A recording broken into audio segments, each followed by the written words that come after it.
Donc je te rassure tout de suite, je vais pas te demander d'apprendre tout ton tableau des verbes irréguliers, ça t'oublie.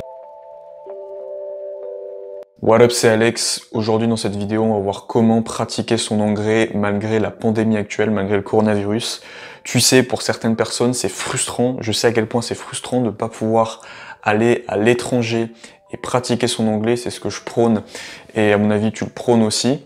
C'est-à-dire que moi, je pense que la pratique est encore plus importante que la théorie. Bien sûr que c'est important la théorie, mais il faut pas miser que sur ça. Et donc pour toutes ces personnes qui peuvent pas encore aller à l'étranger, mais bientôt on pourrait y aller, il existe encore une méthode pour pratiquer son anglais. Mais attends, avant que je te la révèle, n'oublie pas d'aller t'abonner à mes emails privés hebdomadaires dans lesquels je te fais ce genre de vidéos, mais par mail, par texte, et je vais un peu plus profondément dans mes explications. Donc si tu vas voir ce genre de contenu par email, n'hésite pas à t'abonner, c'est en dessous dans la description. Tu peux aussi drop ton like par avance pour le référencement et aussi t'abonner à la chaîne si tu veux voir d'autres vidéos comme celle-ci. Sur ce, on y va, let's get! Du coup, l'alternative que je te propose, c'est celle du digital.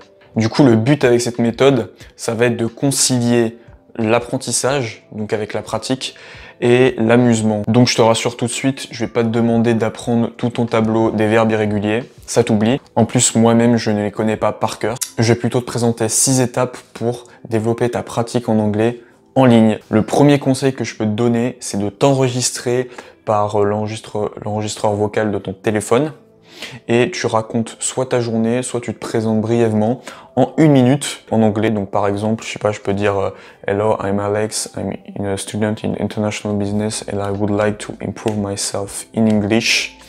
So I work hard for that. Même si pour toi t'es une quiche, tu le fais quand même. Le deuxième conseil important, et alors là c'est du challenge, c'est du pur défi, là tu te lances un défi à toi-même, c'est d'envoyer des vocaux. Donc je vais te présenter, je vais te mettre aussi ce que j'avais envoyé comme vocal.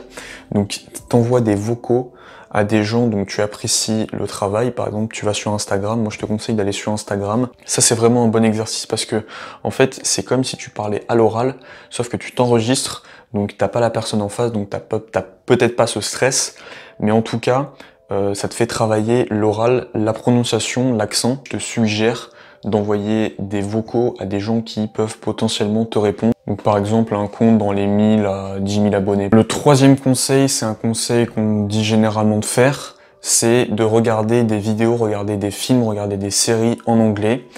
Et moi je voudrais rajouter un plus que j'ai ajouté dans d'autres vidéos aussi, c'est de repérer soit une phrase, soit un mot qui t'a impacté, et de le répéter pour t'entraîner la prononciation. Donc par exemple, je dis n'importe quoi, si la phrase qui t'impacte c'est I got the key, et ben tu vas répéter plusieurs fois I got the key, I got the key, pour avoir la meilleure prononciation possible comme la personne qui l'a employé. Le quatrième conseil le plus efficace, c'est de switch, c'est de changer ton appareil en mode anglais. Tu vas t'apprendre de nouveaux mots. Par exemple, paramètres, ça se dit setting, et ça, tu vas très vite l'enregistrer dans ta tête grâce aux logos qui te rappelleront la fonction de cette application. La cinquième étape, c'est de lire des livres. Il faut que le niveau soit adapté à toi. Donc ce que tu peux faire, c'est acheter des BD en anglais parce qu'en même temps, tu auras l'image et le texte. Et grâce à l'image, grâce au geste, tu vas pouvoir interpréter ce que veut dire le personnage. Et aussi, si tu ne comprends pas un mot dans un livre ou dans une BD, n'hésite pas à aller sur DeepL, il faut absolument chercher ce mot, c'est super important. Quand tu comprends pas, même si tu interprètes, même si t'es pas sûr de ce mot dans le dictionnaire, et donc moi je te conseille DeepL, en plus t'as une liste de synonymes qui sera présentée. Donc moi par exemple en ce moment j'ai le livre de Napoleon Hill, Think and Grow Rich. Il y a des mots que je comprends pas et que je suis obligé d'aller sur DeepL. Même en essayant d'interpréter, c'est assez difficile. Le sixième conseil, c'est d'écouter les personnes anglophones qui sont dans un pays précis où tu veux aller. Par exemple, tu vas aller en Australie. Avant d'y aller, il faut que tu te renseignes sur le vocabulaire utilisé là-bas. Par exemple, si on dit « hello mate », au lieu de dire « hello man », eh ben, il faut que tu saches que ça veut dire « ça va mec ».